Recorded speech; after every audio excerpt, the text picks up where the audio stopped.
You gonna do some funny news? We can try. There hasn't been anything funny in the news lately, though. Has there been? 13-time felon shoots himself in the testicles, then drugs fall out of his butt. Okay. Haven't read it. Just read the headline. I don't think we need to read any more than that, do we?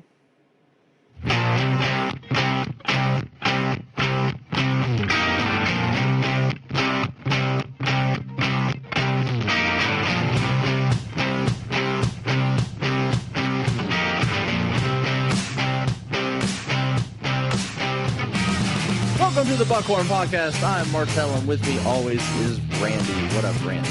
What is up? It is beautiful out. It is. Finally. We have gorgeous weather. It is. It's cool in this room, which makes me happy. It is. And we're here. We are.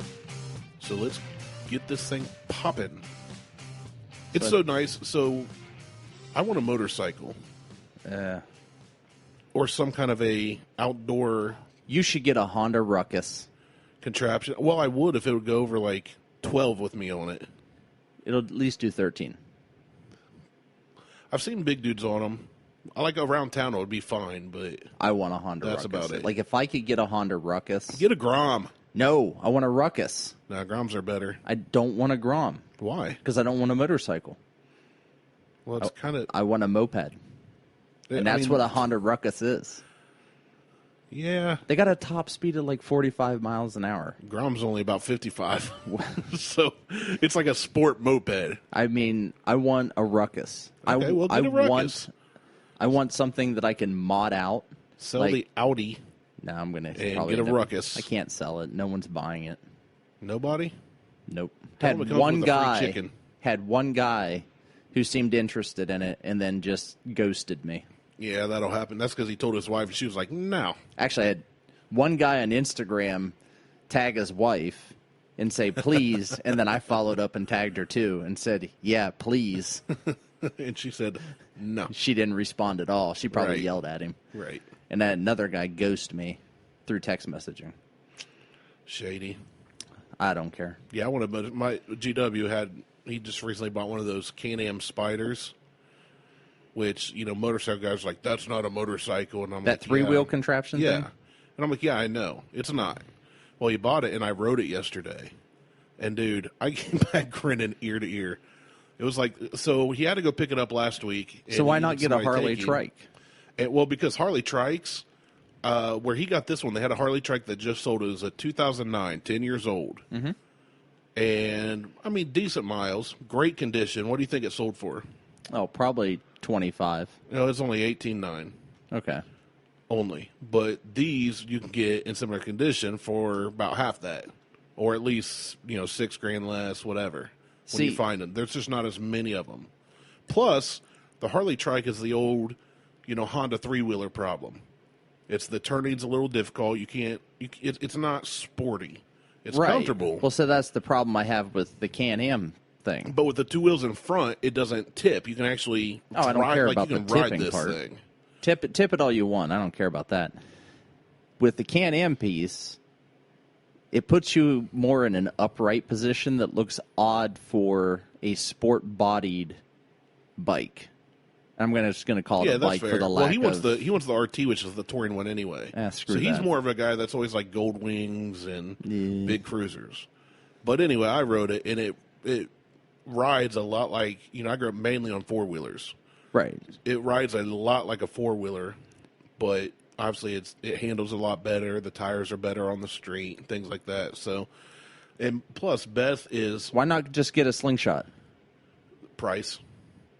Plus Slingshot's just a go-kart. Right.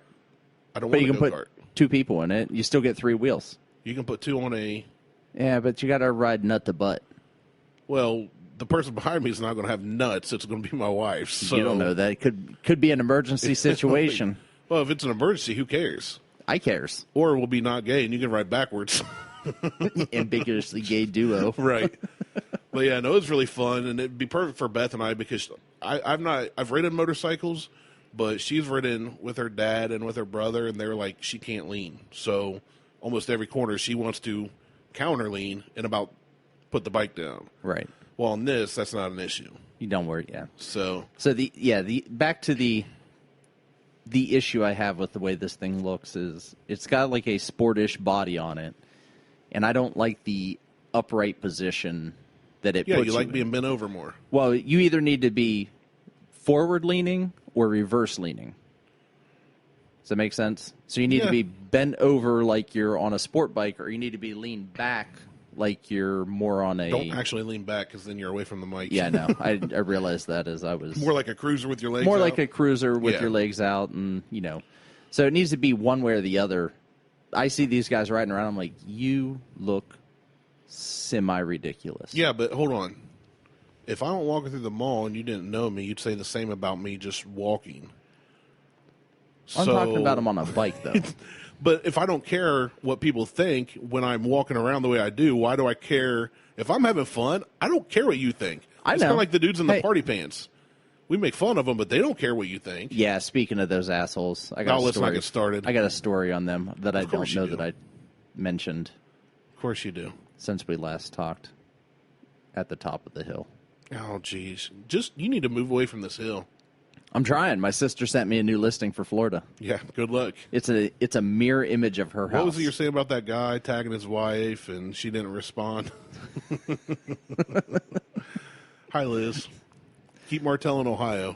Well, I sent the listing. I sent that. the listing to Liz too. All she said was the interior of the house was very pretty. She did not like the exterior paint job. My sister's response was, "They have this magical invention called paint." Right. But it's an exact duplicate of my sister's house. Everything's just mirrored and reversed. Yeah. And it's right around the corner. Reversed it. Yep. But ran into a group of bikers the other day up on top of the hill. Bicyclists. Yeah, bicyclist assholes. Right here on the top of the hill, there is a antenna station. There's a driveway. Right. Did they stop there? No. They stopped directly across the street from one of the side streets and laid down their bicycles in the middle of the road. Guess who had to go around them at the peak at the top of the hill where you can't see over where it starts to crest? Why did they lay down their bikes in the road? Beats the hell out of me. Yeah. So, of course, what do? They look at me like I'm the asshole and start waving me around, and I start creeping around them because I'm more concerned about traffic coming up because I have to go left of center. Right. And that's a hill. That's a completely blind hill. Right. You can't see over until you crest it. But they're looking at me, waving me around, giving me the evil eye. Run over their bike. I considered it. I was in the truck. Were you? Yeah. Yeah. Oops. It was some mean mugging going on both ways, and some hand waving and stopped and held scooting. my horn until they moved their bikes. Well, it was also me pointing because they were only maybe 80 feet from the driveway. And I'm just pointing to the driveway like, go over there. Ridiculous. So, Party Pants Central, and it was 12 guys. Yeah, well, 2 last bikes week in the when middle I of the came road. out, I forgot to mention it because I got here and saw your smiling face, and it just made me so happy. Yay. The entire trip from my house to yours, which was roughly 30 minutes, no matter which way I went, cyclists. Because it was like that first real nice dry day, and they were all riding like 3 abreast, and because of the hills, I couldn't pass them for a mile at a time, so I'm going like 10 mile an hour up these hills, I'm not against cyclists. I just don't like stupid people who go out in public, and the ones that choose to do it in the middle of the road and impede me, that's frustrating. Share the road, homie. Share the road. Oh, I'm going to share my bumper. Right. I'm kidding. That was a joke. Don't arrest me. It's not for me. It's not. But yeah, anyway, now that we've talked about what chaps our cheeks again. Yay! We haven't done that in a while. I know. Let's go on with our little tasting here. So we have a tasting. You brought something in a brown paper bag that you wouldn't let me see. Actually, it's not in a bag. I hid it in my lunchbox because I didn't have a brown paper bag. Why would you give away the mystique of just the brown paper bag? Because I want everybody to know that I carried in my old, 10-year-old, soft lunchbox. No one cares. With ponies on it. You brought in a brown paper bag. Yeah, I had a brown paper bag laying around, because who doesn't? It's a full-size grocery bag. They put it in a bottle brown paper bag when you buy it at the liquor store. That's for plastic, because screw sea turtles. That's plastic straws, and they're illegal in California. Oh. Thanks, California. Well, we don't have an ocean here, so we don't have to worry about it. We got Buckeye Ocean. Screw catfish. Bottom feeders. See, I brought this out. Now, this is something we've talked about a few times, but we've never reviewed it. Oh, this is benchmark number 8. Nope. Damn it. It's very astringent-ish. Astringent-ish. It's got kind of an ethanol on the nose. I'm so stuffed up I can barely smell anything. You're always stuffed. You need to be punched in the face. I need to be less fat. That's not going to help your being stuffed up. It'll help me breathe. I have a glandular disorder. There's no Martelle. correlation between being fat and being stuffed up. I have a glandular disorder. That's made up. Well, so it's a strong. Wow. Your face says it all. That right off the rip, it's got a burn to it. Yeah. Guess the proof? It's got to be like 120. Nope. 90. There's no way. It's a 90 proof. Holy shit. Now, I will say, it's way better on ice or with water in it. Like, way better. He's getting some water here. Yeah, I'm going to put some water in that. You might need more water in that. We'll start with that first. You did give me like a quadruple pour, though. Well, not a bartender. Obviously. Yeah. Because I'm fat? No. Is that a fat joke? No, that was just poor choices joke. Poor choices. Oh, that did change it a lot. Told you. So we tried it neat at first. It's got definite burn. Yeah, that has a... Whew. This is one of those ones that I'll fill up a whole tumbler full of ice, pour a little in, and just let the ice melt down. Let that sit. That's good. Let it sit for a minute. Yeah, that's better after... It's way better, ain't it? So This is one of those ones. Now, I talked to somebody recently, the first guy ever, and I mentioned it before, that asked me the question. He was like, I'm getting into bourbon whiskey, and they always ask me how I want. I say neat, because like, I'm a man. But almost every one really tastes better once it opens up with a splash of water with some ice. And I talked about this recently with somebody else over the 2-bit Eureka Gold. Yeah. The gentleman I gave it to at the Governor's Cigar Lounge in Westerville. I left it with him just because I thought he was a cool guy in the community. And he said the same thing. He took it later. He tried it neat, had a little burn, put a big old ice cube in it, big old whiskey block ice cube thing, and loved it.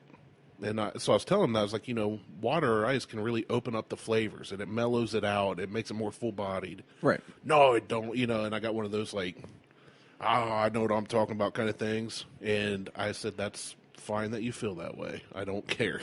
Like I know what I like. I know what I know. Well, adding water to it and it opening it up is pure science. Yeah. I mean, it doesn't matter what he knows or what he feels. Exactly. It's science. But that's you can't talk logic to somebody that's not willing to be logical in a discussion. It was one of those. So I went, well, okay.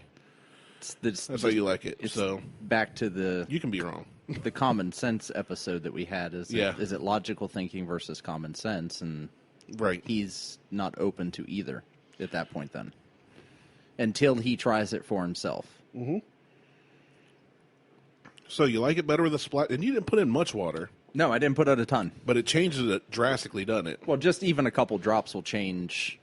Right. 2 ounces, just 2 or 3 drops will change 2 ounces. So, yeah, and I put in a lot more than 2 or 3 drops. Yeah. So what would you rate this one? This is easily going to get...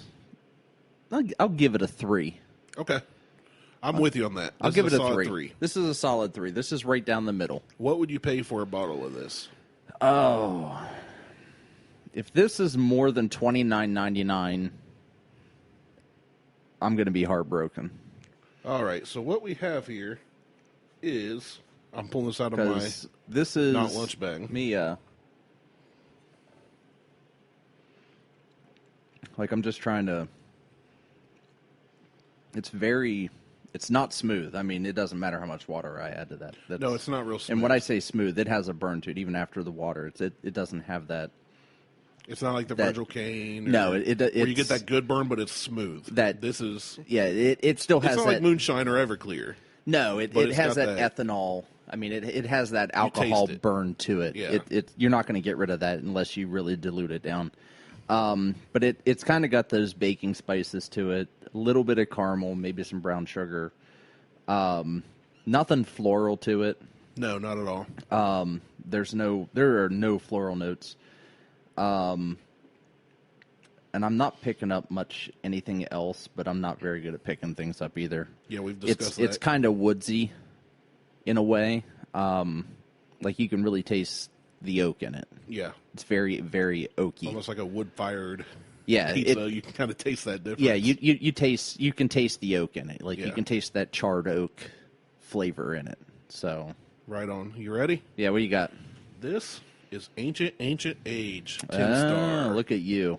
So I finally found a bottle.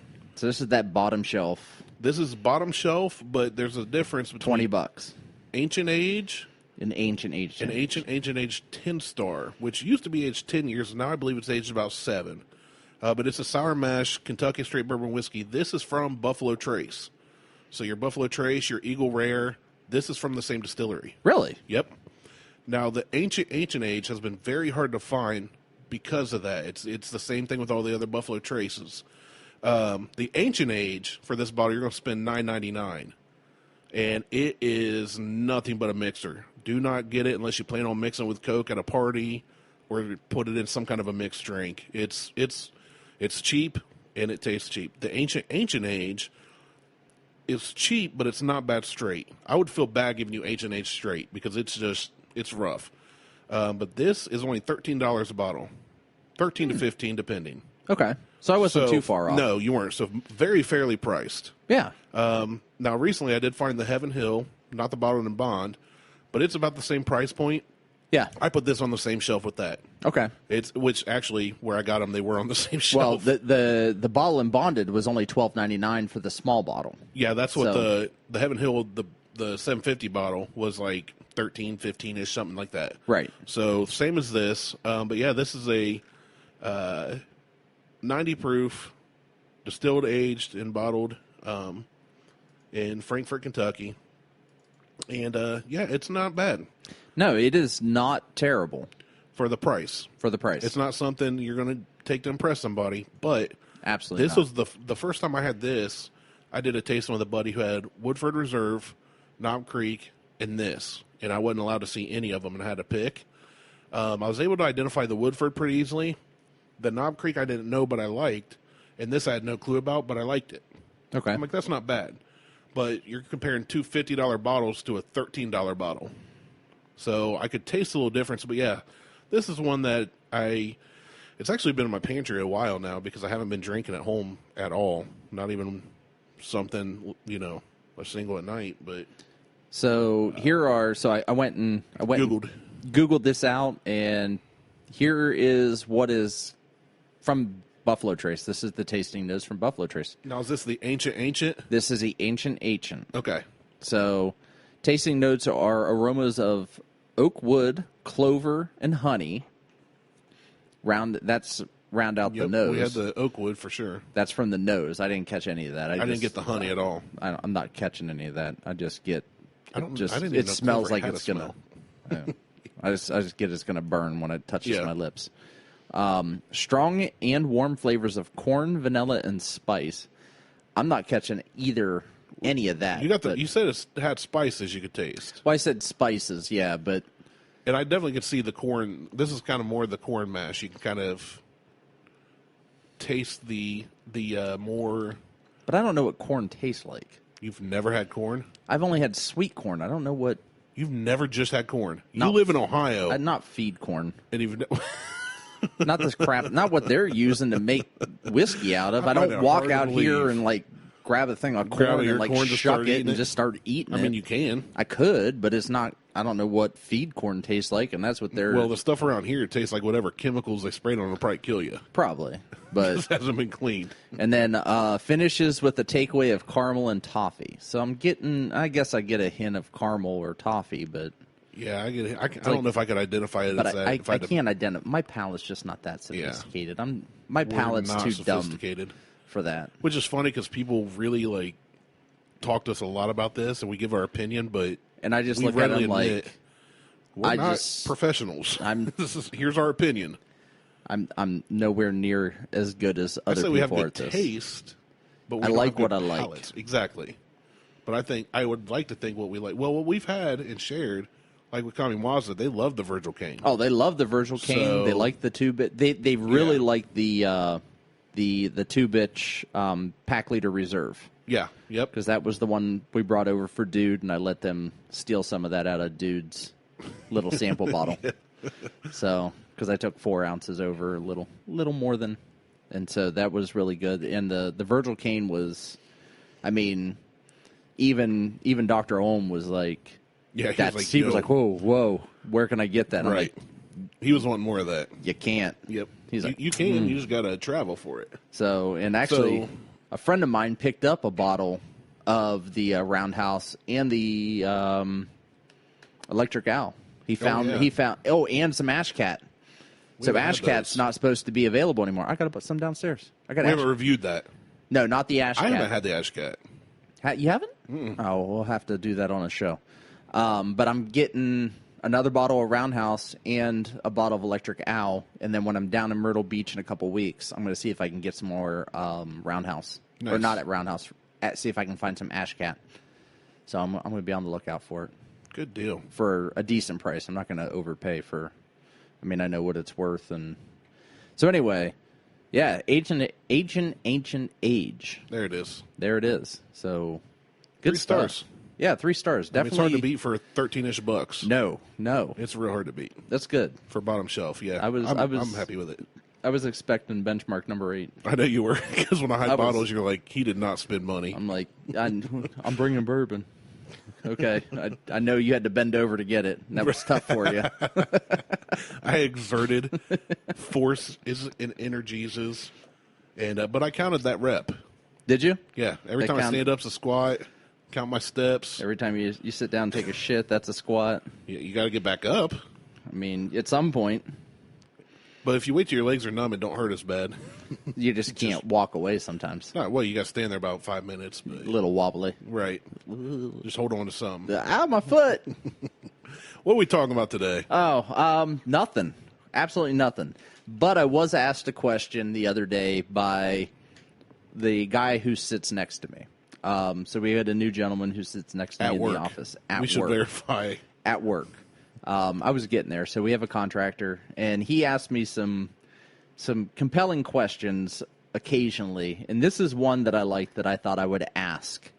So the question, and I had to kind of rewrite it because the way he asked it to me, and I don't remember how he asked it, but I had him like, you need to ask that like in a different right. In a different way. I don't understand like how it was presented. So, how much of everything that is asked from everyone around you in a percentage is bullshit?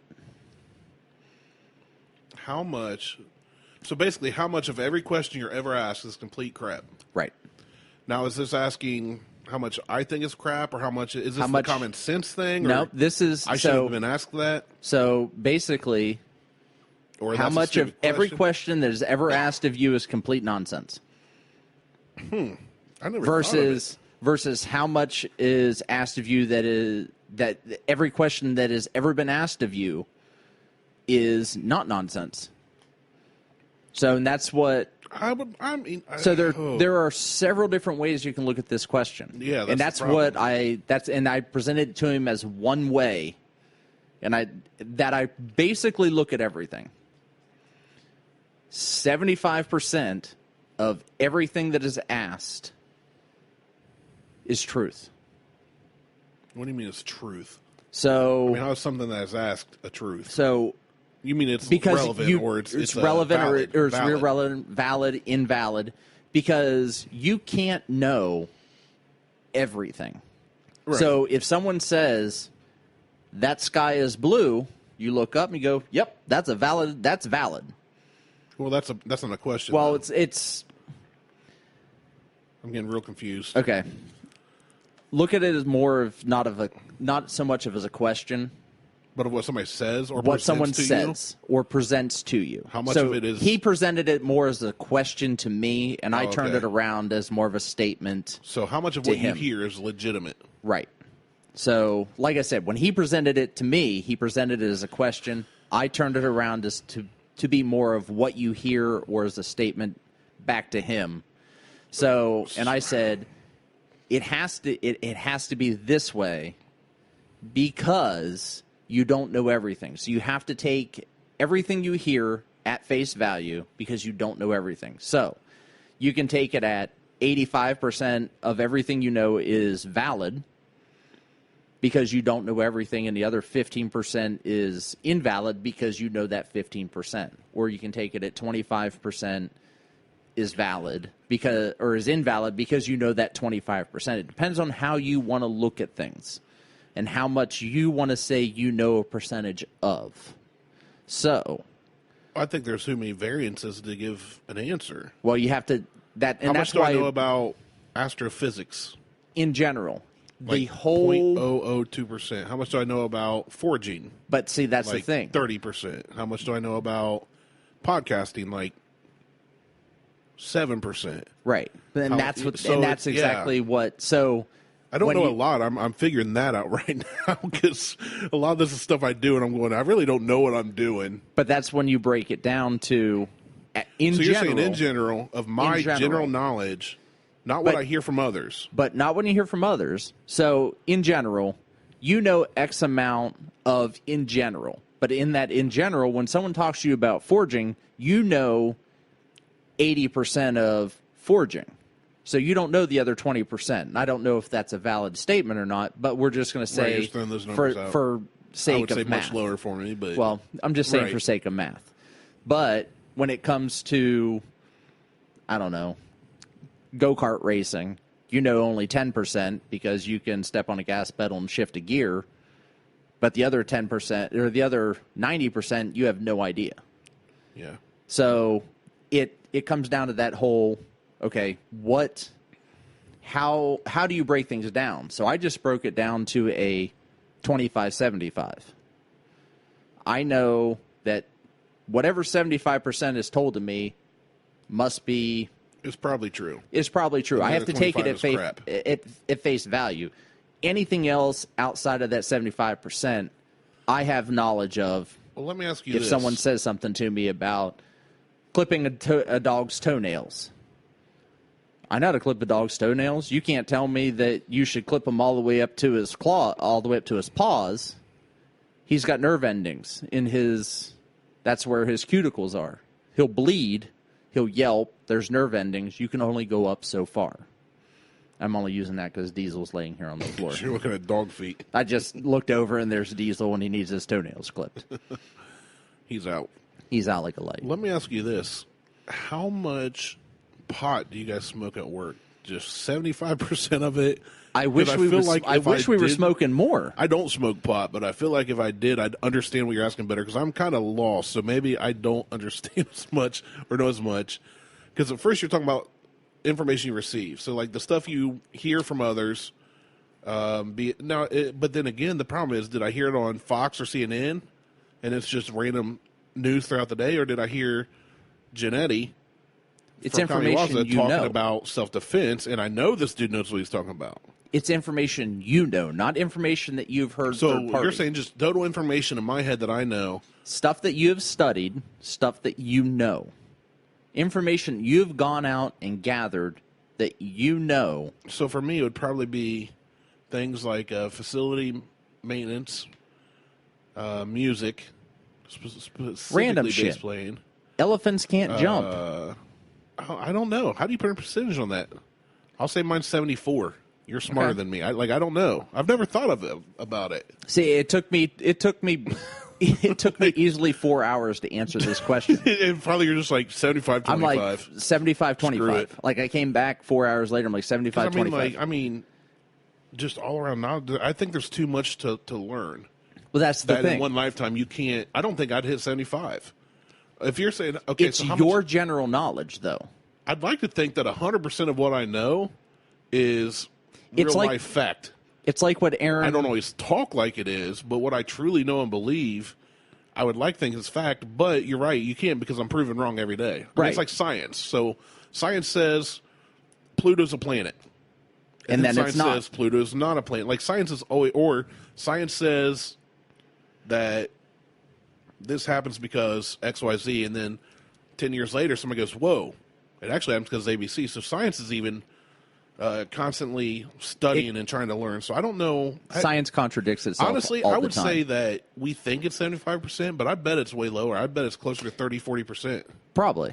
That would be, if I had to put an honest answer and really thought it out, I'd say it's probably much lower than we think it is. But it's not what we think it is. It's what you think it is. So just what I know to me? What you know to you.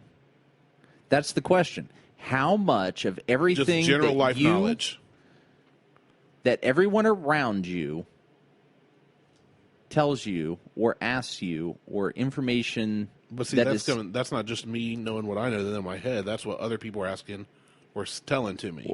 So how much do I feel the world that I'm taking in then, basically? It's a percentage of what you're taking in. Of what you take in or people ask you or people tell you is a percentage of bullshit. So I had to, like I said, I had to turn it around on him because... It's hard because it really depends on what your sources are.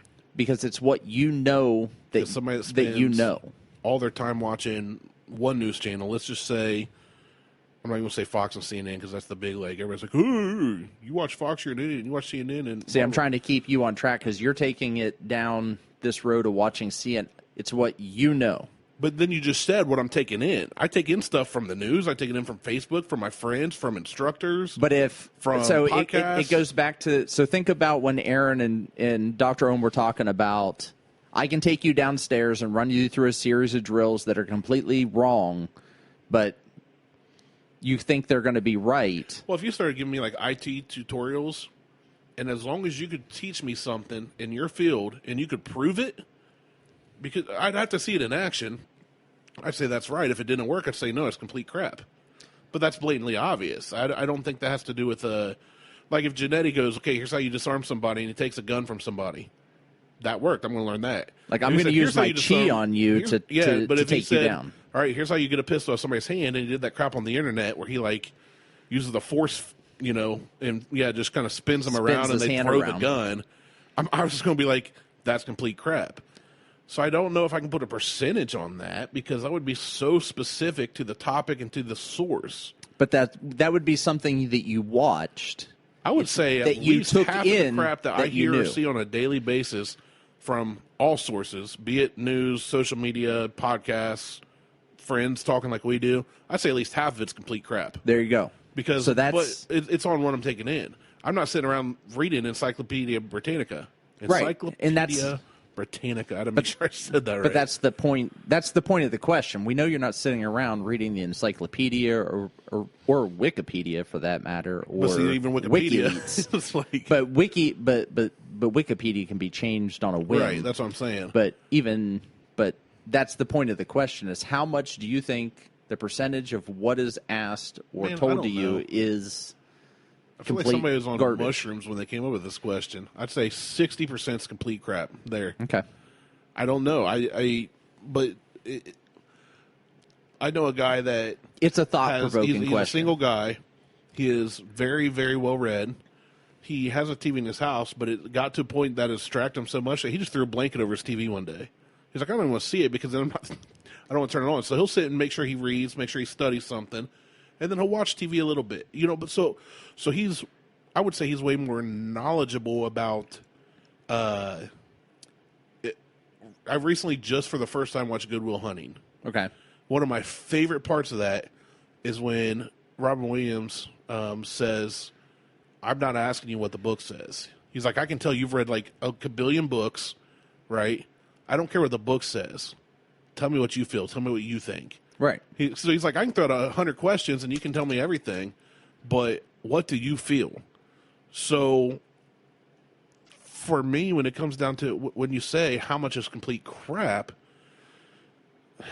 somebody that's well read and has facts versus me going, well, I read Chaucer, but it's been years ago. Or I read whatever it is. I don't know why Chaucer popped in my head. That's somebody that wrote stories a long time ago that had nothing to do with anything factual. I read Where the Sidewalk Ends the other day. I don't think I've ever even read that all the way through. They're just short stories. Oh, I know, but I did read it. It's just been, I was like 3rd grade, 4th grade, whatever. But somebody that has more of a broader knowledge spectrum. It's going to be different per person. That's what I'm saying. So for me, and my thing is when like I had one time a younger cousin, this has been years ago, and he's older now and probably a lot smarter, but at one point he thought I was really smart. Joke's on him. And he just saw somebody getting kind of a discussion with me on Facebook years ago. Mm-hmm. And at a family reunion, he's like, dude, I would never want to get into like an argument with you. And I was like, what are you talking about? He's like, I've never seen you lose an argument. I was like, first off, that's not true, because I'm an idiot and I get proven wrong all the time. I said, secondly, if it's online, I probably was just joking. I may not have even been, I might have been just pushing somebody to see how far they'd go. But I said, third, I said, I try hard, and I fail at this so many times, but I really try not to get into discussions, especially debates about stuff I don't know about. So I'm not going to sit here and debate things like nuclear fission or debate things like moral issues, which moral issues change from person to person, really. Right. And religion or faith, whatever. I'm not going to get into big debates about those because I can't prove that I'm quote-unquote right. There is no winning a discussion based on belief, based on morals and ethics. For the most part, I mean, obviously there are things like, raping a child. That's wrong no matter who you are. Right. Cold-blood murder. That's wrong no matter who you are. But unless you're in a death cult, but then it's still wrong. That doesn't make it right. You're messed up in the head. And well, that depends on the cult. Like a death cult in Mexico, that's not wrong. A death cult, like Jonestown? No. Like there are death cults in Mexico. Yeah, well, see, I'm not going to talk on that because I don't know anything about it. I just found out about them. But I don't know if I can put a percentage on how much of what I take in, or completely, really different scenario. You kind of present it too. How much of what I take in is crap, or how much knowledge do I have that I think is actually real and applicable? It's actually a combination of both. I mean, it's the same discussion. It's in the same boat, but it's two different oars. And I don't know why I just used that analogy. I just popped in my head, and I pictured me in a rowboat, a big one that would hold me, not a little dinghy. So I would imagine that because I'm not that smart of a guy. I like to claim that I am. I think you're smart. I have a lot of knowledge in really obscure fields, like elephants not being able to jump, just random shit. I think that's common sense. I think most people know that. I don't think a lot of people know that elephants can't jump. They do now. But our listeners do. I would imagine that the higher up in the your knowledge base you get, the smarter you are, the smaller this percentage gets on where the what you know and what is bullshit, where one starts to become larger than the other. So like for me, people start, my thing is 75-25. What people tell me is 75% versus what I know is 25%, versus that's the tide starts to shift where people start to tell me things. The smarter that I am, that number starts to get smaller. And well, the way you're presenting that then is talking about how much knowledge you're gaining.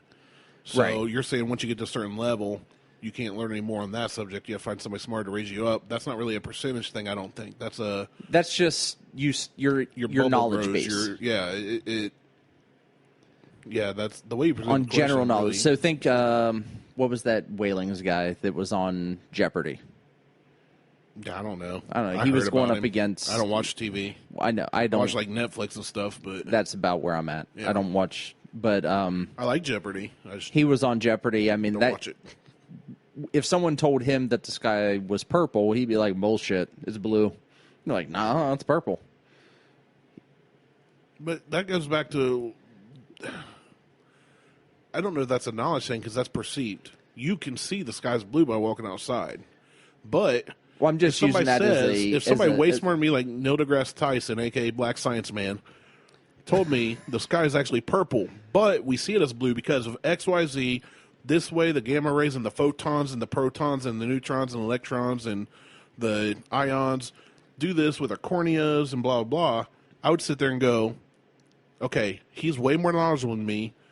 I'm going to accept that that may be true because I can't prove it wrong. It may not be. I just know I see blue.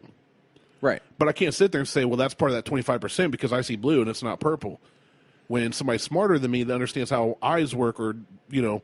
Well, he's an astrophysicist. Right. So if he's telling me that it's he's really not an purple, optometrist. We just see it blue. Fine, Bill Nye the Science Guy then. He's neither. He's not even a real scientist. But if he's telling me that the sky's purple, we just perceive it as blue because blah, blah, blah. Which, I mean, sometimes the sky looks purple when sunsets and stuff. But anyway, well, I think that's just prisms. I would sit there, I couldn't sit there and say 75% of what you said is true, but the other 25% is crap. I would sit there and have to say, okay, I'm going to have to accept that that may be true. Right. So I can't do a percentage on that.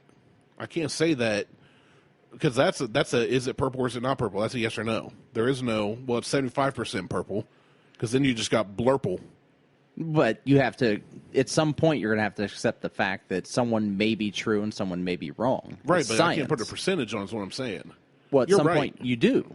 I don't think I can. You have to. No, I don't. You know, you do. You know, you're 60% wrong. I don't have to. Or I'm 40% right. That's potato, tomato. No. They're both fruits. It's math. You're a fruit. And I'm awful at math, but I just figured that out. You are really bad at math. I'm horrible at math. I don't know. I would say that the problem with, if I'm reading what we take in, the problem is we take in so much crap that people put out as fact before they verified it. Absolutely. Stuff shared on Facebook looks nice because it's a meme. Yeah. And you read it and you go, oh. Well, one of my favorites is going around again. There's this whale that has all this plastic coming out of its mouth found dead on a beach, and everybody shares it. That was an art sculpture created by an artist to raise awareness that we're throwing away trash. There's big islands of trash floating around the oceans, killing animals. But that particular picture is not even a real whale. And everybody's just going off about how, oh, clean up your trash, blah, blah, which... From the people I know that have shared it, I don't see them doing anything to help the situation except sharing the picture, which I admittedly have been guilty of in the past. But would you like to also know where roughly the most percentage of trash comes from in the world? No, I don't care. It's irrelevant. It's not, though. It's not the United States. It's China. But to me, it doesn't matter. It may not. Whether it happens, it's just whether it happens or not and how people want to campaign against it. Right. I don't care if it all comes from, every single bit of it comes from Columbus, Ohio. 100% of it. That's irrelevant to me. The thing is that my point was people are sharing this information because they read it and it pulls the heartstring, right? So you share that or you put that out there, you campaign against it, but you don't research it. You don't, and that's something like Coney 2012. You remember that? There's a guy overseas doing bad things to kids, and everybody went nuts for this. Didn't the director of that get picked up for kiddie porn or something? There's all it's a whole big mess. And honestly, I kind of after so long kind of just went, okay, I'm out. I'm out on all of it. Yeah, so everybody's sharing, and everybody's like, we need to raise funds, we need to do this, but nobody's doing anything. And they're sharing every single thing they see. They're sharing but they're not verifying. They're not. And it's this big deal. And here we are in 2019. What happened? Nothing. So he's still a warlord, as far as I know. I don't know. I've lost track, and I don't see stuff plastered everywhere where the news isn't talking about it. So they've moved on to other things. I'm sitting here going, how much of that was fact? I don't know. I'm not there. I'm not traveling overseas. Should I? I don't. I think that comes down to person to person. If you feel led to, you should. If you don't, you shouldn't.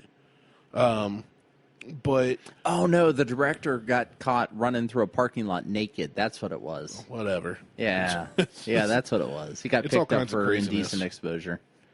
But to sit here and try and guess how much of the knowledge I know is fact and how much is crap, I would say that a lot of what I think I know, I don't. If I'm being real honest with myself, I try to be open though that if somebody says no, you're wrong, I try not to just yell at them or write them off. I try to go, okay, why? Like, and that's the way it should be. Now, if the wrong is the sky's purple, I go, okay, I acknowledge your opinion. Or I acknowledge that you feel that way. Or, okay, tell me more. Like, tell me why you feel that. But, like, some of it's, the stuff that's blatantly obvious, the common sense stuff, somebody's trying to argue that. Especially with, I don't want to get into it at all. But when it comes to the politics, there's stuff that people say, and I literally, I don't like it, I don't comment or anything, because I sit here going, you haven't fact-checked this. My favorite thing to do, and I've had it done to me, is to go to Snopes. Let's go ahead. When somebody shares something, go find the Snopes article and just post it and leave it.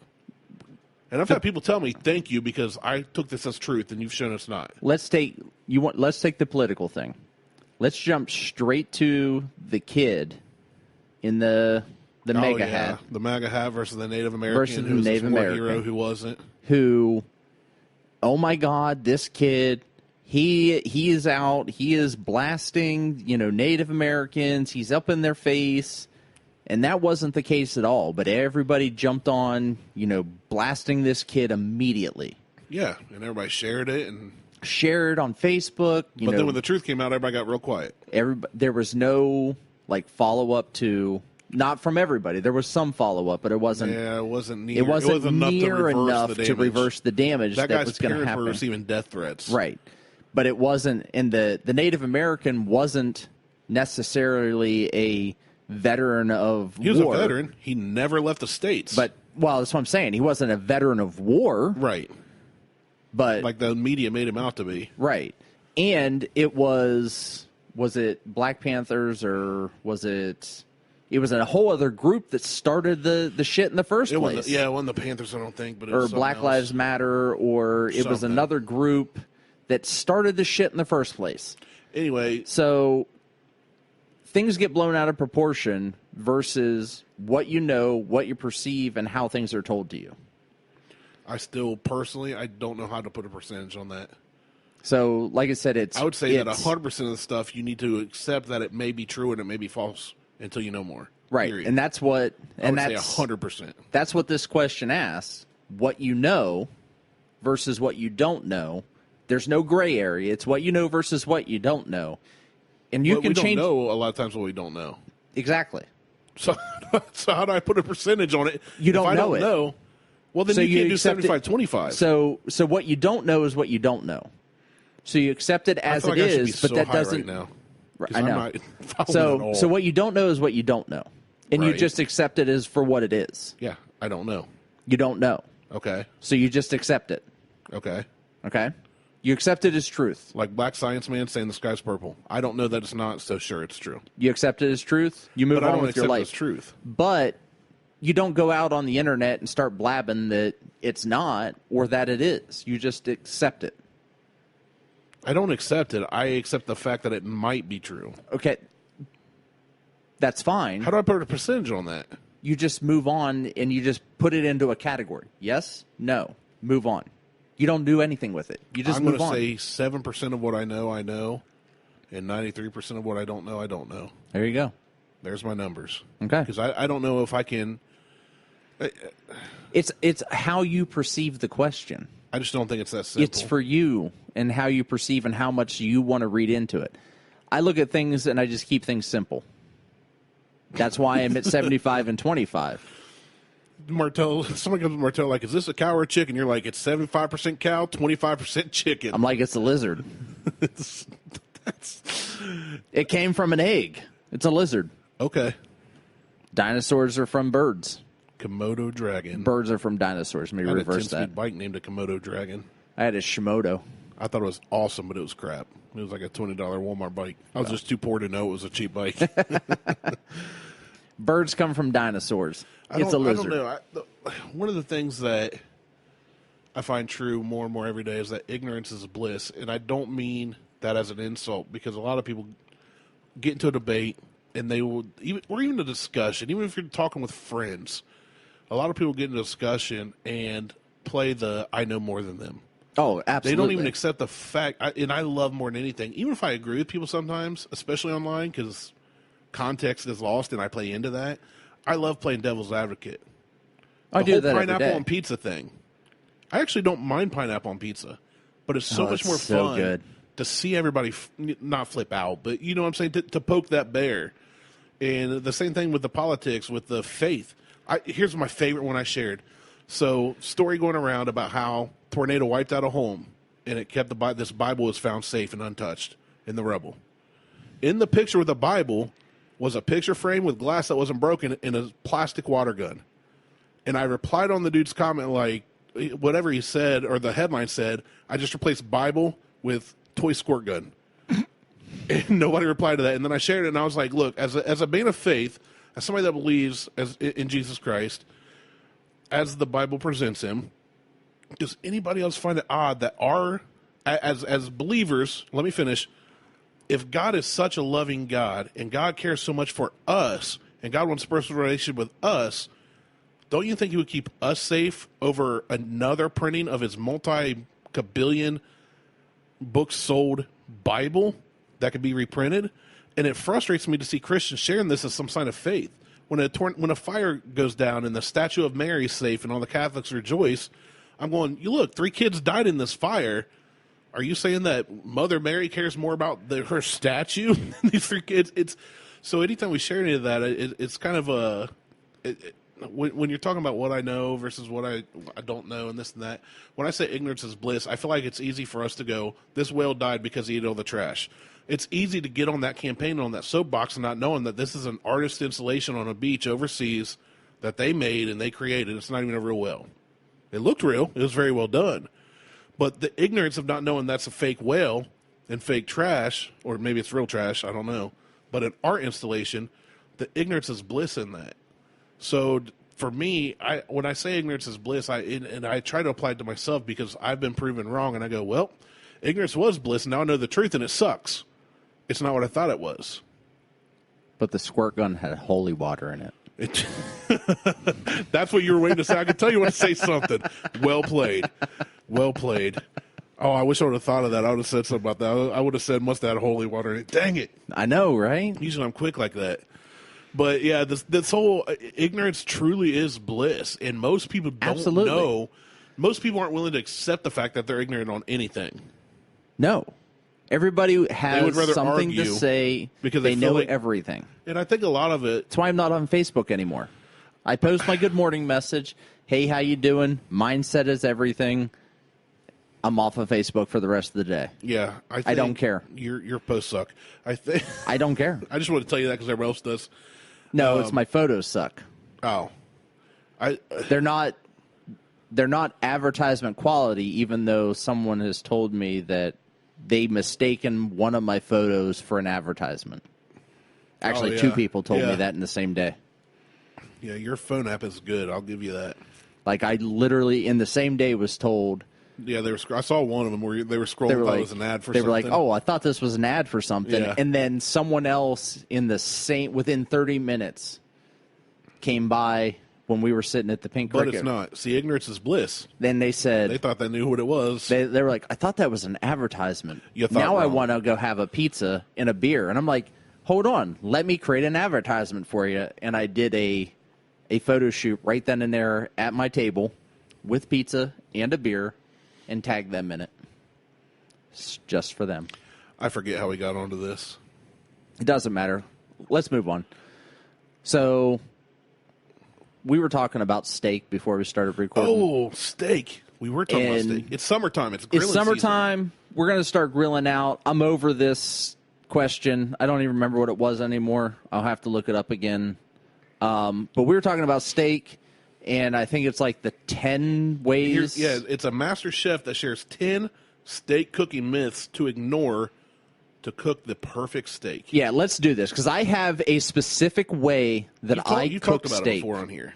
There's one way that I do steak every single time, and it never misses. First off, I'm going to give a shout out to our sponsor. We have a sponsor? Oh, we do. They're not giving us anything for it, but it's my favorite steak in the world. So how the hell are they sponsoring us? Because just trust me. We have a sponsor every single episode. We do? Yeah. Diesel? No. Do people pay us? Well, they paid us in a bottle of bourbon. Oh, yeah. It is 2-bitch bourbon. We're out of that. We need paid more, by the way. We're not out just yet. Well, man. We have... Shh, they don't know that. Oh. They can't see from Nevada. Oh, damn. Edit that out. No, so... Oh, Joe, Lauren, we're out of bourbon. We need some bourbon. We just need one pallet. That's it. Just one pallet, single pallet. 12 feet tall. Of full boxes. Some pack leader reserve. And some 2-bitch with bite. And some Eureka Gold. I'm not Gold gonna be in them picky. hills. And we'll be set for at least a week. Till July. A week. The 4th. So, Anyway.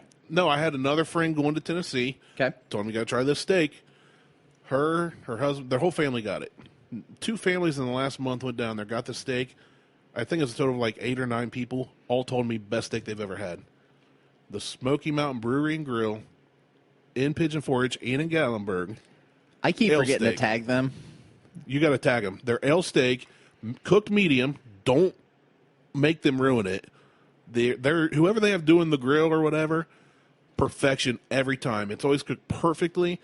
And then you get the side of broccoli with beer cheese and the smashed potatoes. What's their name again? Smoky Mountain Brewery. Brewery and Grill, something like that. God, I need to quit they're writing on like a Instagram. 5-year-old. We ran into this issue when we were over at Kamiwaza, and I was like, You're too far from your mic. And I even pronounced philosophical wrong. And you didn't know it until you listened back to it. Well, I did. I'm like, how did I pronounce that word wrong? Oh, yeah. Philosophical. But I couldn't read my own... Philosophical. I couldn't read my own writing on the definition on what common sense was. Sound practical advice for everyday use. Right. And I couldn't even read it. I couldn't even read it. I do that all the time. That's why I didn't give you too much crap for it. I write like a 5-year-old. Yeah, I do too. Actually, my 6-year-old writes better than I do, so I write like a 3-year-old. You write like a 5-year-old. So Smoky here's this Mountain brewery. Brewery. You can get a flight of beers. Like, you'd love it. I would. I just need to gotta head get down to down Gatlinburg. Next time you go to Kentucky for some bourbon or whatever, just keep going. I never go to Kentucky. I only go to Newport, which is technically Ohio. Yeah, well. I mean, that's it's where called the Newport, Cincinnati Kentucky. Airport is. It's Yeah, in Newport, Kentucky. That's a whole inbred city, a bunch of states, touching tips. All right, so 10 steak Keep cookie an myths eye to out ignore. or an ear out for Randy's new short show called Touching Tips. It's called Nanner Fight. First off, so Touching Tips with Randy. first steak tip. All right, this is myth. This is a myth Myth. to ignore. Avoid using a fork to turn your steak. Oh, absolutely. The myth is partly true. Poking your steak with a fork while cooking it can cause the steak to lose valuable juices. In truth, a steak is filled with many tightly packed sections filled with water. Poking these sections can in fact release the water they contain, but the degree loss is so small, the loss of juices can't be detected while you eat a steak. They're saying it's a myth. You can use a fork to turn your steak. I always use tongs. Well, try a fork, see if you notice the difference. Nope. I will always use tongs. See, you're already wrong. Nope. That means your steak's not that good. Because they said it's a myth. Here's one you're going to hate. No, this is a myth to ignore. Oh, to ignore. Yeah. Oh, I always use tongs anyway. I So it use says tongs in the on the grill truth, for the steak's almost filled everything. with many tightly packed sections filled with water. Poking them can release the water they contain, but the loss is so small that you can't detect it. Oh, it doesn't. I use tongs for everything So on the grill. really, either one would work. They're does, saying yeah. it doesn't matter if you use a fork, because some people are like, don't use a fork. Oh, you release the juices. Oh, Which is dumb, because if you think about it, meat is porous. right. That is People will soak a meat or put rub in it and then worry about juices lost. Like, it's porous. right. So No, anyway, that makes sense. But I use tongs for everything. I mean, on a grill, I usually do. I don't know. Yeah, I use tongs for Beth everything. loves cooking. My dad loves grilling. Mom loves grilling. So I kind of just eat. All right, the next one, you're going to love this. Wait until after a steak is cooked to season it. No. So here's the myth. It states that you shouldn't season your steak until after you've cooked it. The belief is that salting it beforehand can dry it out, thus making the meat tough. The truth. Drying out the surface of your steak before cooking helps it to brown more easily while cooking. For best results, salt the surface of the steak at least 45 minutes before cooking. This allows it to dry sufficiently for the best browning. So that you agree with? Yes, absolutely. Yeah, that you season it before. I always let sit. I always let the when I do my steak, my own personal preference, right? Which I always pull my steak out. I pull out my meat. Tubes. Never mind. Hi, Mom. I always pull my meat out of the fridge about an hour and a half before I grill it. How long do you leave your meat in the fridge? Well, it just sits there until it's ready to cook. Must be very inconvenient. Try to get It's very chilly. All right. Sorry. Go ahead. Pull it out of the fridge. Usually before it's ready to grill, I try to pull it out at least an hour to an hour and a half before I'm ready to grill. And then I will salt my meat about 40 minutes before grilling. We keep staring at each other's eyes, and we're trying so hard not to bust out laughing. It's so hard. I salt my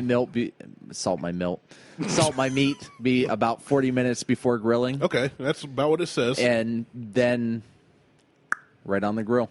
All right, now here's one. Steak tastes best hot off the grill. No. That's a myth. That's a myth. The truth is, steak served right off the grill is often dry and tough. Allow it to rest on a warm plate for a few minutes before serving. This allows the meat to relax. Hey now. Yeah, it does. And the juices, it didn't get better. The juices just spread back out through the meat after cooking, making it juicier. This must be what they do at the brewery, because every single person that I've sent, and every time I've gone, which is at least once a year when we're down there, usually twice a year when we go down, it's like butter. It's the most tender steak I've ever had. But yeah, don't cut into it right off the grill. No. Let it chill for a minute. And I always do this at least, I let the meat sit. Whether it's a steak, a hamburger, hot dogs, kibasi, depending on what it is, at least 3 to 10 minutes. Just let it sit. You got to let your meat relax. Let it relax. Yep. Don't need uptight meat. No. If it's too tough or too hard, it's not going to relax in your mouth. Yeah, you don't want hard meat. You want juicy meat in your mouth. Right. Next one, flip the steak only once. Here's the myth. One big misnomer that steak cookers follow is the maxim that you should ever flip a steak is you should never flip a steak more than once. No, I don't follow that at all. Now, where it stems from is up for debate, but it might play into the erroneous belief that searing a steak locks in the juices. Again, you can't lock in juices on something porous. Right. That's like trying to keep water in a sponge. Yeah. It doesn't work. The truth is, flipping a steak multiple times while cooking not only helps it cook up to 30% faster, but it also cooks the meat more evenly. As a matter of fact, the gentler cooking imparted by flipping the meat allows it to cook more overall. Well, just rotating your meat. Rotisseries. What's a rotisserie do? It just constantly rotates. Spins your meat. Spins your meat. Or a spit, like a habaneros. Yeah. Al pastor. I bring in a few of these places way too often. But none of them close to me. I don't believe in the just rotate well, I think it if you just let something sit on one side for so long, and then you flip to the other side, and you don't. What if you don't cook it the same? It's not the same heat for the same time. You're going to have a way uneven cooked steak. Right.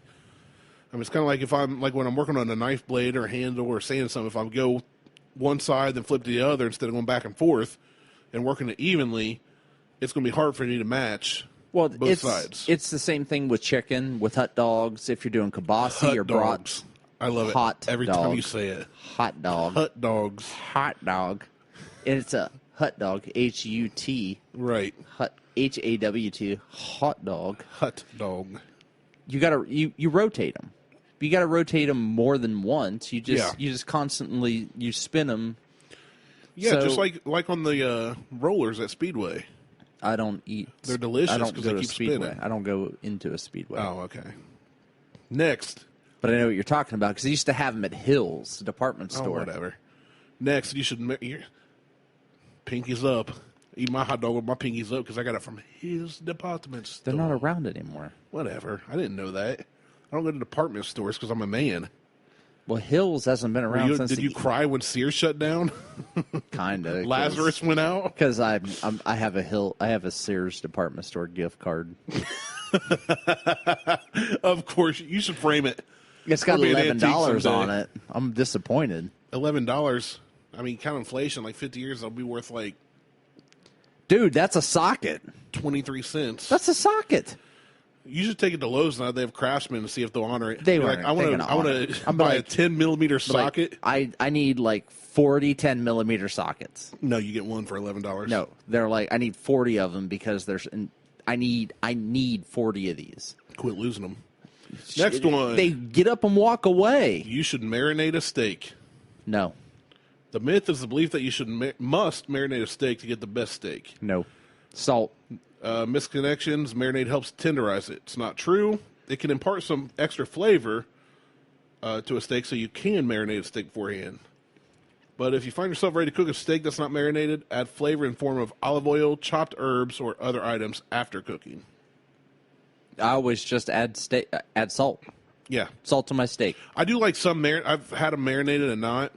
I do like some marinated because it does change the flavor, but it doesn't make it more tender or anything. No, and if you're going to marinate a steak, you have to do it 24 to 48 hours. Yeah, you've got to give it time to soak in. Yeah. Because it's porous.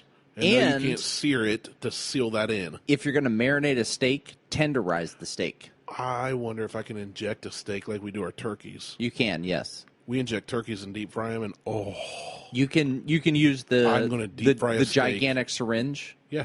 And inject the meat with the gigantic syringe. I want to deep fry a steak. You just have deep fried steak. It's called country fried steak. No, not with the breading. Just like we do the turkeys. You inject it, you drop it in. You just drop it in. Yeah, but country fried's where they put breading on. Tomato. Potato, tomato, potato. Whatever you say.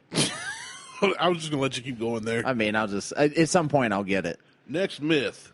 Boneless steak has less flavor than bone-in steak. Incorrect. It is incorrect. I can bust every one of these. If you leave the bone in the steak, it will have more flavor. I am a meat master. I don't doubt that. Flavorful compounds. I don't even know how much meat you've handled in your life. You don't want to know. That exist in the bone transferring to the meat. Truth is, it's false. When the meat cooks, it tends to push stuff out, which will prohibit compounds from the bone making their way into the meat.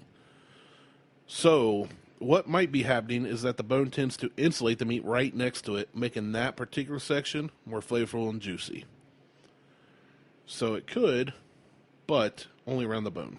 Yeah. Next myth. The poke test is a good way to check doneness. No. So I've got a scale here from rare to well. It's from 120 degrees to 160. It's talking more about the temps. The myth states an experienced cook can tell the doneness of a piece of steak merely by poking it. The belief is a rare steak feels like the fleshy part of the hand at the base of the thumb when touching it with your index finger. A medium cooked steak is if you touch your middle finger, and well done is if you touch your ring finger. This is all touching that meaty part of your thumb. Right, that's all doing this. And then, which that does change the firmness of that part of your hand, but has nothing to do with the steak. No. And it also depends on the type of cut you have. Yeah, and how thick. I mean, there's too many variables. And if you let it marinate with... Because salt, salt might change that. If you put salt on a steak, and depending on how much salt, like when you salt and crust the steak, right, the salt is going to break down the muscle tissue of the steak, and therefore going to change when it cooks. I don't know how salt affects steak, white science guy, so I'm just going to have to accept that you are 75% telling me the truth. Right. So just take it as what I tell you, and it's going to change the muscle fiber. It's going to break it down. Here's something I haven't actually I'm heard a butcher. They call me the butcher. I actually have a friend that's a butcher. We should have called him. He does legit like craft butchery stuff. Like picture your fancy beers, but with meat. Ooh. Yeah. Oh, he's only in Indiana. We can road trip. It's That's like 3 hours away. Just only in Indiana. 3 hours? That ain't bad. Kentucky's closer. Not about the same. No, Kentucky's 2 hours away. Indiana's 3 hours away. Yeah. Potato, tomato. They're See, both there fruits. it is. Nope. So One's a checking the tuber. doneness of the steak is an exact thing and shouldn't be trusted to such a method. You Tuber. plebes. The easiest and safest way to check steak is to insert a cooking thermometer. Rare meat should be at least how many degrees, Martell? I don't know. Red. Red degrees. 125 degrees or higher. Medium at 146 and well when done. I say it's done, Well done at 165, a.k.a. burnt to a briquette. I will eat meat raw. I don't give a shit. I've heard that about you. $20 is $20. Next myth. Searing steak at high heat locks in the juices. You guys cannot lock in juices. No. It's not possible. Quit They ruining call your me steaks. the American Salt Bae. I've never heard anybody. I've heard you call you that. Right. Just now. Just now. Some cooks claim that you should sear the surfaces of a steak to keep more of the juices inside. The searing process creates a barrier that traps the juices as the meat cooks. Truth is, searing the surface of a steak when you first start cooking it in no way creates a barrier. Steak that's why cooked would more it? gently and finished with the sear at the end of cooking is more evenly cooked, more flavorful, and a juicier slab of meat. Do you know what you have to do to create a sear at the end, though? You know how hot it has to be to do that? 7 hot? It's got to be like 1,000 fucking degrees. I don't think so. I don't feel like that's right. You don't think that's right? No. Okay. Like See? 1,000 might be too much. I feel like you're going to burn it. That's called a sear. Like throw it on my forge, Done. like 1,600 degrees. Finish the steak, throw it on a forge, eat it. Right. After 3 to 10 minutes. No, just like 10 seconds. Next myth. It's called a Cutting sear. Steak to check for doneness causes it to lose its juices. No. There are a lot of myths based around juicy meat. Just as with poking a steak with a fork, while cooking is believed to cause it to lose its juiciness, so can cutting it with a knife. Myth. The truth. Just like when using a fork to poke a steak, the amount of juices lost when cutting a steak is so small it's undetectable. Use a thermometer. That's pretty much it. Now here's the next one. Which My you thing touched is, on. don't ever cut a steak while it's on the grill. Well, it doesn't matter. No, it does, though. Why? There's like 3 of them here that says if you poke it with a fork or you cut it, it doesn't. Poking it with a fork and then cutting a steak completely in half? No, it's not saying cut it in half. It's saying just like slice into it so you can see the inside. Oh, Not that's like different. cut a steak in half on a grill. Gotcha. No, That's yeah, different. this is just talking about checking for No. the doneness by. Okay. If you cut into it, it's going to lose all its flavor. No, it'll never Yeah. lose its flavor, but Right. cutting it in half? Well, yeah, I wouldn't recommend that just because that'd be hard to do on a hot grill. Well, no, you can do that on a hot grill. I mean, you poke it with a fork and you Why would you, though? cut it in half. Because change- people are because then- idiots. Well, you're changing the size of the meat, too. So you started cooking something, and then you change its genetic makeup. So, Essentially, yeah, I wouldn't cook a steak that's already cooking. Here's a myth. You should allow a steak to rest before cooking. Allowing a steak to rest at room temperature before cooking allows it to cook more evenly once you place it on the grill. This is the myth. In addition, allowing the meat to warm before cooking can help it brown better due to the fact that energy from the heat can focus on cooking the steak as opposed to warming it up. Here's the truth. While warming a steak before cooking it can help it cook more evenly, in reality, allowing the steak to sit for 20 to 30 minutes before cooking doesn't raise the internal temperature of the steak in any significant way. An easier way to bring the meat to a warmer temperature is to place it in a microwave for 3 minutes the night before. Oh. I'm kidding. It says place it in the refrigerator the night before. Either Not way, the microwave. Don't microwave your steak. I wouldn't bring. But they're basically saying people will set it out and say you got to let it warm up before you throw it on the grill. No, I would never do. The only reason So- I let mine sit out is so I can salt the shit out of Right. it. But It has doesn't- nothing to do with letting Right, it. which they recommend that. They're just saying that this is a myth that let it sit and warm up helps it to cook, be what it say? That it helps it brown better. Right. Due to the Like, who focus cares of the about heat. that? Yeah, that's not true. I'm waiting to hear. I'm still waiting to hear one that I haven't heard yet. That's it. That's all the myths. That's all of them. Yep. So there's one that I haven't heard where it's cooking a frozen steak or a semi-frozen centered steak will cook better than. But if it's not on there, then I can't actually answer. Can't speak on it. I can't speak on it, but I have heard that using instead of completely thawing out a steak, if the steak is still frozen in the center, throwing a semi-frozen steak on the grill will cook better than completely thawing out a steak. I don't know. I've never tried. According to this, like they say, put it in the fridge the night before if it's frozen, which you always thaw stuff out. With chicken, with anything, you don't want to throw something frozen straight on any cooking surface. Well, that's what they say. But, I mean, you could. I'm talking about semi-frozen. So it hasn't completely thawed out. The center's still frozen. And I cook everything medium rare for myself. For everyone else, I do. I do rare for myself. I do medium rare to medium for everybody else in the house because they don't like blood for some reason. The juices. That's another one I read. I don't have it here, but the juice that comes out of a steak is not blood. It's not blood. It's not. At all. It's actually Derek, the guy I played music with. He read that in a book at a retreat we were doing. He found this random facts book and started carrying around reading it. It's just it was juice. the most. It was like 1,000 random facts you didn't know, and one of them was the juice that comes out of steak is not blood. It's not blood, and I thought I read somewhere that most commercial-based meat is dyed anyway. Yeah. So it doesn't matter. You're getting dye in your body. I don't know that that's true or not. I just read There's all kinds of stuff in it that's injected into the bovine and the chickens and the this is after swines and the slaughter. canines and the felines. And the equestrians. Ooh, horses. Horse meat. Yeah, it's purple. Horse meat's purple. Is it? Yeah. I think it's blue. Okay. That's fine. It's blurple. It shimmers. I've never had it. I know people that have. I've only seen it. I know people that ate dog. I would only eat it. It was if I had not to. until after they ate it did they know, but they ate dog. I would only do it if I had horse. to. Yeah, same.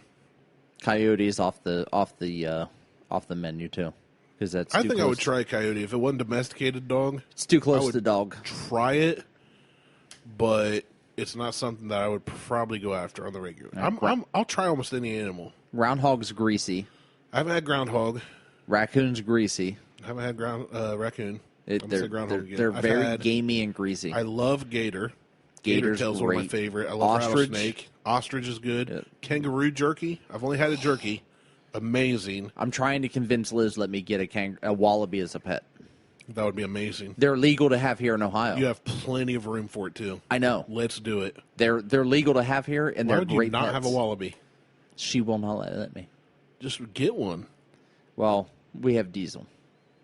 We have to wait till Diesel goes. They don't That's get along. They don't get along great with dogs. No, that's you keep the wallaby in a pen. No. He roams free. Well, then you keep Diesel away from outside. You're going to be cleaning up some dog poop in the house. Nope. Get a wallaby and name him Rocco. No. Rocco's Modern Life, I baby. know, Let's go. I think I was going to call him Rocky. That works. Not Rocco. Even though Rocky was a squirrel. With two different shows. Potato, tomato. No. They're both fruits.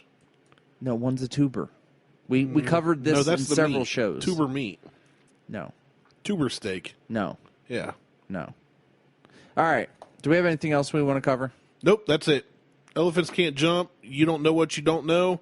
And cook your steak right. Yeah, just take it out of the fridge. That's the new Live, Laugh, Love. I'm going to get that on. I'm going to print that off on letters and put it on our kitchen wall and see if Beth notices. See if she knows. Elephants can't jump. You don't know what you don't know. Cook your steak right. Cook your steak right. She's going to be like, is this the new Barefoot and Pregnant? Awesome. That would be awesome. Just have that on our wall and script. Check us out on the Facebooks, the Instagrams, and the... It's the Google Tweetstagram. Twitters. Keep an eye out, or an ear out in this case, for the timely tastings, or whatever we call them. Because they may just show up at random whenever Randy or I decide to put one out, because they'll just be random cases. Not a scheduled show, just 6 minutes of fun-filled... Or 8, or 5, or 10. Or 10, like or 10 whatever. Or less. We're just going to put them in your ear hole. Right in your ear hole. Right next to the tuber meat. Yep. Brand new flavor in your ear hole. That we let marinate. Yeah. for 24 hours and then salted and seared all the juices in. Yeah, and back to that, just take your meat out of the fridge, salt the shit out of it, both sides, let it sit for about 40 minutes, toss it on the grill, the broiler pan, done deal. And if anybody here goes to Gatlinburg or Pigeon Forge for vacation, go to the Smoky Mountain Brewery and get an ale steak. Ale steak. Ale steak. It's cooked with one of their beers. I don't know what that does to it. You know what? I had to try to marinate a steak in just a stout. You should. I should just put it in a I also wonder if they stout. Do they do it in a pan and they pour some beer in it while it's cooking? Like, I don't know how they do it, but it's the most tender steak. I'm just going to marinate it. I'm just going to put it in a Ziploc bag and marinate one overnight. Like, I'm just going to go head down to Meijer. No, you got to go get some good meat from the butcher. Oh, I will. I can take shitty meat. Go to Walmart. I can head over to Meijer, get some shitty meat, and turn it into good meat. Quality product. Because I don't want to go over to Blystone. Start with a good foundation. Trust me. If you're going to build a temple, doesn't matter what doesn't matter what I buy. I can turn shit to gold. I'm an alchemist. You can turn gold to golder. It doesn't work that way. You can turn gold into Eureka Gold. I can turn gold into lead. John, we need more Eureka Gold to marinate steaks in. Joe. I'm awful with names. Joe and Lauren? I was close. You're close. So, I had to try that. I just picture you marinating in 2 bits of Eureka Gold and then drinking it out of the back because you don't want to waste it. After sitting with a steak for 24 hours. I might try it. It's not going to hurt me any. Like I said, I'll eat raw meat, so raw steak. You'll eat raw meat, but you won't eat Oreos and salsa. Again. That was disgusting. It was pretty bad. That was bad. Finally, you admit it. That was. Oh, it was bad that day. It made my stomach hurt. I just wasn't going. Yeah, I did not do that again. I don't plan on doing it ever again. No, we're not doing that unless I get $1 million for it. Would you do it for $1 million? $1.5 million. All right, everybody. Thanks for listening. All right. Check us out on Facebook, Instagram, and Twitter. We got the timely tastings. We got Randy doing his road rage or whatever he's going to do, or just the tips or touching tips or whatever he decides he's going to come up with, or he can just do timely tastings, whatever we call this, whatever randomness that we're going to do throughout the week. If we decide to do them, when we decide to do them, however we decide to do them. We got more stuff coming for you. So with that, I'm Martelle. He's Randy. We're out. Pinkies up. Talk to you guys later. Peace.